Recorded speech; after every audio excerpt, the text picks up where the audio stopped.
उम्र नहीं, जीवन जियो। महाकवि रविंद्रनाथ टैगोर एक रात्रि पत्र लिख रहे थे। पत्र की समाप्ति पर उन्होंने सामने देखा तो वे स्तंभित हो गए। एक व्यक्ति उन्हें मारने के लिए छुरा लेकर खड़ा था। टैगोर कुछ कहे उससे पहले वह व्यक्ति गरज कर बोला, इस जगह से हिलने की कोशिश मत करना, मैं तुम्हें मारना चाहता हूँ।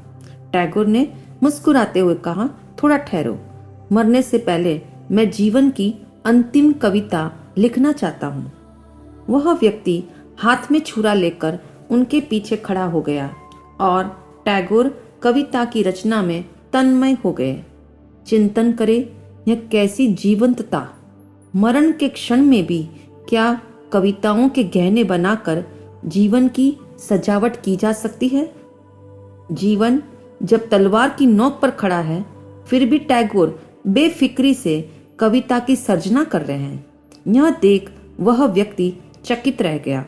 उसने सोचा, जो इतनी जिंदा दिली से जी रहा हो उसे कौन मार सकता है? सचमुच सिर्फ श्वास लेना ही जीवन नहीं, पर श्वास को सुगंधित करके जीना जीवन है। ऐसा विचार करते हुए उसका छुरा हाथ से गिर पड़ा और वह टैगोर के पैरों में झुक गया।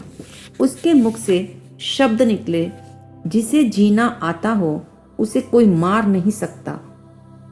रविंद्रनाथ टैगोर ने झुककर उसे उठाया और बोले, जीने के लिए भोजन जरूरी है, भोजन से भी ज्यादा पानी जरूरी है, पानी से भी ज्यादा वायु जरूरी है, वायु से भी ज्यादा आयु जरूरी है, मगर मरने के लिए कुछ भी जरूरी नहीं है।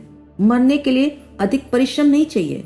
दिमाग की नस फटने और दिल की धड़कन रुकने से इंसान नहीं मरता, बल्कि उस दिन मर जाता है जिस दिन जीने का उत्साह, जीने की ललक और उम्मीदें मर जाती हैं।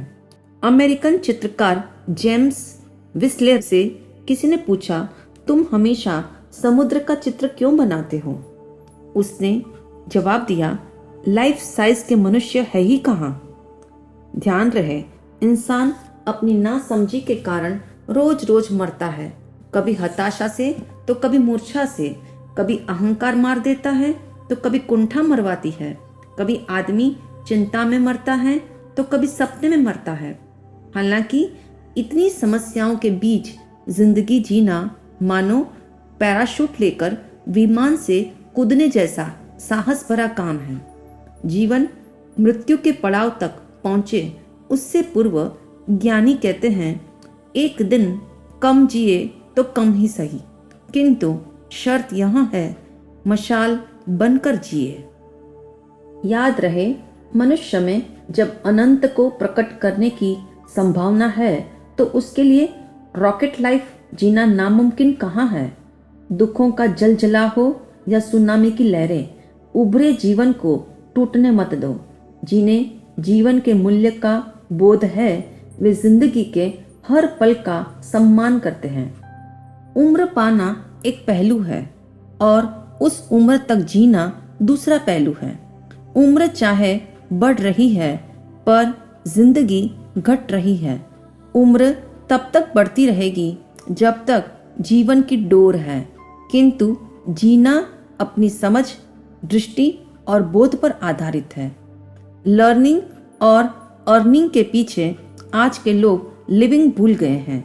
जब तक जीवन समझपूर्वक नहीं जिएंगे तब तक यही कहा जाएगा, 80 वर्ष की उम्र तो पाई, परंतु 80 वर्ष का जीवन भी जिया, यह कहना मुश्किल है। जीवन विकसित या वृद्ध होने की प्रक्रिया हो सकता है। विकसित होना मानो ऐसा है वर्षों में जीवन को जोड़ना, और वृद्ध होना ऐसा है जैसे जीवन में वर्षों को जोड़ देना। स्पष्ट है, मौलिक उम्र नहीं है, जीवन को जीना मायने रखता है। कौन कितनी गहराई से या सुगमता से जीता है उसका महत्व है। मान लो एक आदमी की उम्र 70 वर्ष की है तो उसमें से 1/3 जिंदगी नींद के नाम बहाल हो जाती है और 2/3 पढ़ाई की घुटाई में लग जाती है। अधिकांश समय नगद राजा की गुलामी में गल जाता है और शेष बचा समय खाना पीना, मौज शौक, मित्राचारी, रिश्तेदारी के नाम खर्च हो जाते हैं। कहते हैं जिंदगी को समझ पूर्वक जीना हो तो 10 वर्ष की उम्र में खेलना छोड़ दो, 20 साल की उम्र में बचपना छोड़ दो, 30 वर्ष की उम्र में मौज मस्ती छोड़ दो, 40 में बहसबाजी छोड़ दो और 50 में अटकलबाजी छोड़ दो, 60 वर्ष में जिम्मेदारी छोड़ दो और 70 में कुंजी पूंजी छोड़ दो और 80 वर्ष में पहरेदारी छोड़ दो। यह स्पष्ट है 70 वर्ष में एक दिन भी जीवन नहीं जिया जाता। सारा जीवन खुश रहने की तैयारी में ही बिता देते हैं। जिस दिन ऐसा चिंतन करोगे उस दिन जीवन का मूल्य समझ में आ जाएगा। इसके लिए मानसिक लेवल पर एक सेल्फ प्रयोग अवश्य करें। सोने से पहले दिन भर में मैंने जीवनी शक्तियों का सदुपयोग किया है या दुरुपयोग, इसका लेखा जोखा करें।